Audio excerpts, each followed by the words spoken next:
Welcome to WLOX News Now at 10. I'm Makenzie Martin. A 9-year-old boy taken to the hospital following an incident with his school bus this afternoon in Goshen. Today, the life of a pioneer celebrated in Biloxi. A child and 3 adults trapped on a sinking boat with no life jackets miles from shore as a storm slammed down.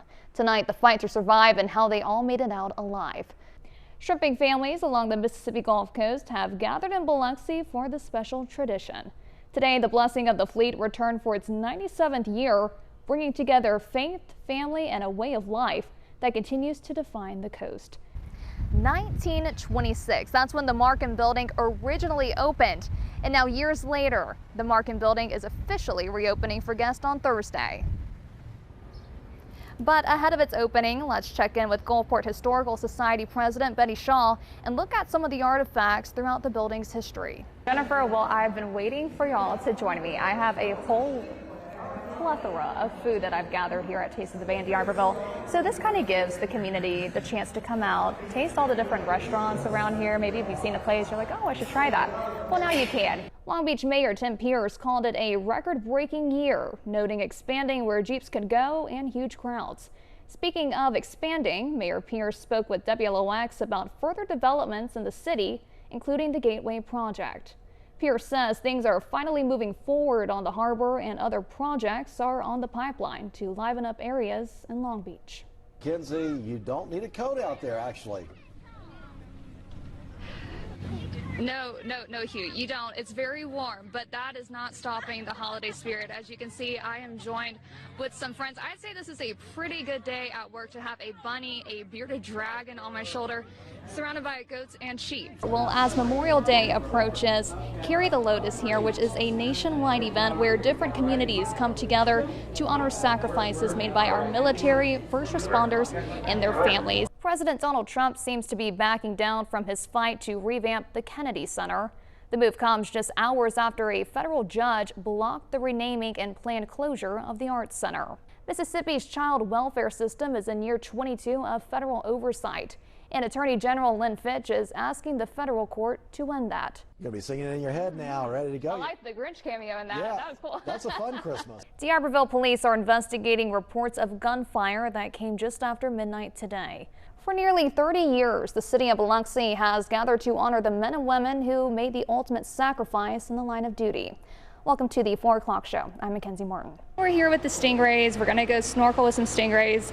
I'm a little nervous, but the trainer said that they don't sting, so we will see. There's also some sharks in here as well. We've all received a card for our birthday. For most of us, a birthday card is forgotten by tomorrow. For one Pascagoula teenager, it could be the one he talks about for years. Will Polston introduces us to Grayson Richardson and why something as simple as a birthday card could change his world. Jennifer, a new restaurant is now coming to downtown Gulfport. Neighbors Tap and Table is the restaurant dream of TikTok sensation Your Barefoot Neighbor, also known as Matthew Bounds.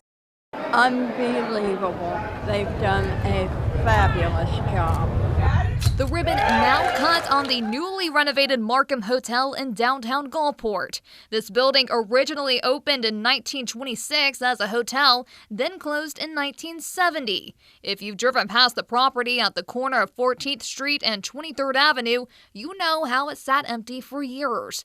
Throughout the building's rich history, there are many locals who were a part of the original hotel, now back to see the Markham Hotel come back to life. I worked at the coffee shop from 1954 to 1956 when coffee was a dime. Johnson was part of the hotel staff 70 years ago, brewing up coffee on the northeast side of the Markham Hotel, or as it was called back then, Hotel Markham. She says some of her favorite memories involves the mode of transportation from floor to floor. The elevator, when they pulled the gate, you know, and then they have the crank on the back, and you could watch when you went up and down. It was amazing. The elevator is something William Mormon, or Bill, knows well. Mormon is 93 years old and worked at Hotel Markham from 1947 until 1949. He worked the overnight shift as an elevator operator while attending high school. Mormon says despite his hectic schedule 77 years ago, it was such a dream for his teenage self to work at such a hotel. Work with great people, the hotel was just a dream to me. And while Mormon was up and down the elevator, Teresa Borzik's dad was in the basement working as an engineer. But this was me when I was little when he was working here. Borzik has kept a binder full of pictures and artifacts remembering Hotel Markham and, more importantly, her father. So do you remember what it was like, before all this? Yeah, it was a beautiful place. Yeah. All these hurricanes messed it up. Now, years later, the Markham Hotel is back, filled with a new staff that's ready to meet guests and make memories, just like they did decades ago.